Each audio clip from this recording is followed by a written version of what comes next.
Imagine viver uma realidade fictícia onde tudo é controlado para parecer um mundo perfeito, mas que na verdade é um reality show e fugir não será tão fácil. Fala pessoal, olha eu aqui novamente, o EF, e hoje você pode me chamar de esquecido figurante, mas não irei ficar tão longe assim, pois as férias acabaram. Agora vamos recapitular o filme O Show do Truman. Então pega seu controle remoto e o linguiça e vem comigo. A história começa mostrando um diretor contando sobre o que é esse filme, então eu vou te contar o que ele contou, que na verdade é tudo um conto sobre o que já foi contado, e nós estaremos acompanhando a vida de Truman, que aparentemente é um cara normal que vive em um lugar muito calmo. E galera, vocês vão ver pelo filme várias câmeras soltas, mas o único que não percebe nada é o Truman. De manhã, quando está indo para o trabalho, cai uma iluminação do céu e quando ele vai dar uma olhada para saber o que é, está escrito Sirius, que é a estrela mais brilhante do céu que conseguimos ver. E quando está indo para o trabalho, passa uma notícia na rádio falando que um avião estava voando pela cidade e deixou cair uma iluminação, para não deixar nenhuma suspeita. Antes de entrar no trabalho, ele passa na banca de jornal como se nada tivesse de novo e encontra dois irmãos gêmeos que metem o carro para ele, dizendo que vão fechar um seguro com ele. Dentro do escritório, ele está procurando o número de uma pessoa, mas seu amigo aparece mostrando o jornal, falando que aquela cidade era a melhor cidade do mundo, e aquela revista que ele comprou, na verdade ele estava tentando achar uma foto, pois ele estava tentando lembrar o rosto de uma pessoa que ele conheceu, mas nunca tirou da cabeça. Mas sempre quando ele começa a pensar em coisas aleatórias assim, alguém aparece e tenta tirar a atenção dele. O chefe dele diz que tem um trabalho fora da cidade e que ele precisaria ir de barco. O problema é que ele tem trauma de pontes e água, e quando está indo na direção do barco, começa a passar mal e decide voltar. Quando volta para casa, ele está cuidando das plantinhas, com o traseiro na tela, quando sua esposa, que é enfermeira, chega com a Ginzo 2000 e começa a fazer uma propaganda, mas ele não percebe nada. E à noite ele se encontra com o melhor amigo dele, pois ele queria contar que um dia queria ir embora da cidade e conhecer outros lugares, mas o amigo dele diz que aquela era uma ótima cidade e que ele deixaria um ótimo emprego que tem, e ele faz isso de forma que ele sempre fique desmotivado ou com medo de conhecer coisas novas. Ele senta na praia pois estava triste e começa a lembrar do seu pai quando era pequeno, pois eles estavam velejando quando veio uma tempestade e ele acabou se afogando. Então começa a chover, mas de uma forma diferente, pois parece um chuveiro em cima dele e ele fica fugindo até a produção mandar um dilúvio. Quando chega em casa, ele diz que gostaria de sair da cidade e conhecer outros lugares, mas a esposa também começa a falar coisas para ele desanimar, como quantos boletos ele precisa pagar e dizendo que queria ter filhos, e depois dessa ele deu uma brochada humilde. No dia seguinte, ele estava indo para o trabalho normalmente, como sempre faz, quando encontra com seu pai na rua muito mais velho, e quando ele vai falar algo, o pessoal da produção aparece e leva o cara na cara de pau, e ele tenta correr atrás, e me diz como ele não suspeitou de nada, e quando tenta contar para sua mãe o que aconteceu, ela diz que desde a morte dele também fica imaginando coisas, e ainda diz que provavelmente ele só viu um mendigo e achou que era o pai, e que aquele pessoal levou o cara para conseguir uma casa e emprego, e o pior de tudo que ele realmente acredita. Truman está triste, então desce para o porão para ver algumas fotos do pai, que havia escondido, e todas as fotos são estranhas, como se estivessem representando que ele era uma celebridade, mas ele não percebe nada, então a esposa desce e diz que sabe o que houve, e diz que a mãe dele ligou avisando, e do nada ela começa a fazer uma propaganda tentando vender um cortador de grama, e ele começa a desconfiar que tem algo de errado, então pega no baú um casaco e começa a ter algumas lembranças do colégio, onde ele viu uma garota chuchuzinho, mas na época a atual esposa dele apareceu do nada e começou a dar em cima dele, pois já estava premeditado aquilo pela produção, e sempre que ele começava a olhar para essa outra garota, a produção mandava algumas pessoas para tirá-la de lá. Um dia ele estava na biblioteca da escola quando viu aquela menina, e o nome dela era Lauren. Ela tenta dizer que não pode conversar com ele pois seria perigoso, então os dois saem correndo escondido e vão para a praia. Então lá no final vem um carro para buscar e ela conta tudo para ele o que estava acontecendo, mas ele fica sem entender, mas grava aquilo até os dias atuais. E as revistas que ele comprava era para tentar pegar o rosto das modelos e conseguir montar o rosto de Lauren. Enquanto isso, o mundo todo está assistindo e de acordo com a programação, são cerca de 1,7 bilhões milhões de pessoas assistindo. É muito mais que BBB. Quando está indo para o trabalho no dia seguinte, está desanimado e o rádio dele começa a pegar o sinal de comunicação do pessoal da produção. Então ele começa a ir para o caminho errado para saber o que estava acontecendo e os figurantes ficam perdidos sem saber o que estava acontecendo. Ele sai do carro e começa a andar pela cidade para ver o que as pessoas estão fazendo e percebe que as pessoas não estão agindo normalmente. E quando ele estava atravessando a rua, os carros param e nem reclamam, até porque não podem fazer nada com ele. Se fosse aqui no Brasil, primeiro atropela, dá ré e atropela mais uma vez para garantir e depois xinga mandando sair da frente. Ele sai correndo para um prédio aleatório para tentar entrar no elevador, mas quando abre ele percebe que as pessoas estão despreparadas, pois ele consegue ver toda a produção e todos continuam ignorando como se ele fosse o único que não pode ser perturbado, e corre para a loja do seu melhor amigo e tenta dizer tudo o que estava acontecendo, mas o amigo tenta fingir que é tudo coisa da cabeça dele e começa a fazer coisas aleatórias para poder deixar os figurantes confusos, e os dois vão pra praia para poder conversar e beber. Galera, esse filme é muito louco, não é possível. Isso me faz pensar que talvez estejamos sendo vigiados pelas empresas de tecnologia. Ou não, né? Deve ser coisa da minha cabeça. Eu acho. Ele volta para casa e a sua mãe começa a mostrar várias fotos de quando ele era pequeno. E a maioria parece aquelas fotos de quando tem um bebê que fica posando no porta-retratos à venda. E quando você coloca a foto do seu bebê, percebe que foi enganado porque o seu é feio. A mãe e a esposa saem para dar uma volta. E uma das fotos do casamento, a sua mulher estava cruzando os dedos na hora de fazer os votos. Caraca, pra mim isso era uma brincadeira e não valia nada. Na manhã seguinte ele finge que está doente e começa a seguir a esposa até o trabalho, para saber se era a enfermeira mesmo. E os figurantes começam a criar obstáculos como cadeirantes loucos e chegando na sala da sua mulher, começa a fingir que vai operar uma pessoa, mas a paciente estava acordada, pois era uma atriz. Saindo de lá, ele vai direto para a agência de viagens e a mulher não sabe o que fazer, pois não estava planejando aquilo, e começa a enrolar olhando pro computador e diz que só tem viagem para daqui a um mês. Então ele tenta pegar o ônibus de viagem, mas o motorista começa a enrolar e o ônibus quebra, e os passageiros saem tranquilamente sem reclamar. Onde eu moro, se um negócio desses acontece, colocam até fogo no ônibus se deixar. E enquanto isso, as pessoas no mundo estão assistindo, torcendo por ele. Como ele já está ficando doido, então ele coloca a mulher dele no carro e começa a dirigir pela cidade. E ele tenta ir para qualquer lugar, mas sempre os figurantes ficam entrando no meio do caminho. E ele literalmente já está surtando e ele chega na ponte. Mas ele tem medo de atravessar porque durante a vida toda dele, as pessoas fizeram com que ele tivesse medo de tudo, para não querer sair da cidade. E quando consegue atravessar, começam a aparecer vários obstáculos como fogo e ainda aparecem alguns policiais dizendo que teve um vazamento na usina elétrica e que eles precisariam dar a volta. E até que ele voltaria, mas um dos figurantes de polícia deu mole e o chamou de Truman, e não tinha como eles saberem. Ele sai correndo tentando fugir e geral vai atrás dele, e todos conseguem o capturar e deixam em casa como se não fosse nada. Sendo que na vida real, se eu tento acordar de manhã para fazer Cooper e sair com Cooper feito, levo 10 tiros de aviso e 2 coronhadas para saber meu nome, se é Denzel, Jamal ou Washington. Chegando em casa, a mulher dele começa a fazer propagandas, pois ela já estava com medo e ele começa a dizer que sabe o que estava acontecendo, e ela não sabe como disfarçar. Então pede ajuda à produção, mas quem chega ali na hora é o amigo de infância dele, que sempre quando aparece está com um pack de cerveja na mão. Os dois saem para conversar e ele já não está mais aguentando aquilo, pois parece que estão fazendo tudo para ele. Então ele diz que vai fugir. E como a produção não é burro, o diretor diz que traria uma surpresa para ele. E o amigo dele diz que encontrou o pai perdido dele depois de 20 anos. E nisso todos os espectadores estão torcendo emocionados com aquilo. E aquilo foi um sucesso mundial. E enquanto isso, a mulher que gostava dele na adolescência está só observando tudo, tentando planejar uma forma de tirar ele de lá. O diretor começa a dar uma entrevista para uma rede de televisão para falar sobre o sucesso do programa e começa a falar vários fatos sobre Truman e que ele foi a primeira criança adotada por uma corporação. E ele faz um momento onde os ouvintes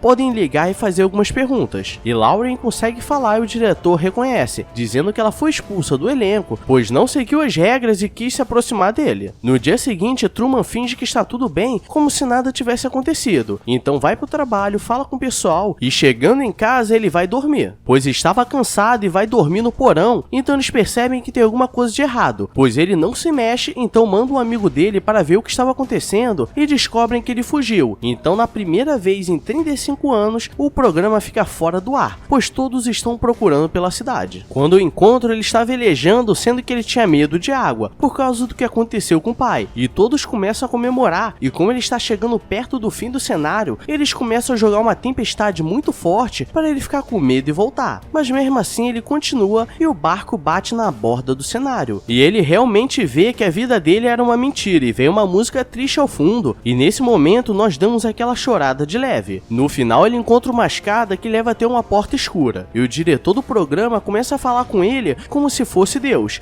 dizendo que ali seria a melhor coisa para ele e que quando tudo parece que vai dar certo, ele se despede e entra na porta. Traduzindo, ele saiu do mundo perfeito dele para poder vir pro nosso mundo real. E todos comemoram. E com uma cena pós-crédito que eu mesmo criei, assim que saiu do estúdio, roubaram a carteira dele e ele levou 3 tiros. Galera, esse foi nosso vídeo de hoje. Que saudade de vocês. Quanto tempo, hein, pessoal? Estou voltando das férias mais quebrado do que quando fui. Até porque foram férias forçadas, né? Mas agora me dizem qual mundo você gostaria de viver. Só ia pedir Toblerone pro diretor. Nunca vi chocolate tão caro. Mas é isso, pessoal. Espero que tenham gostado. Se gostou, se inscreve no canal com o sininho ativado para não perder o que está por vir. Porque hoje estou gordinho e gostoso. Então só vem, bebê. Agora eu vou nessa. Então beijos, abraços e fui!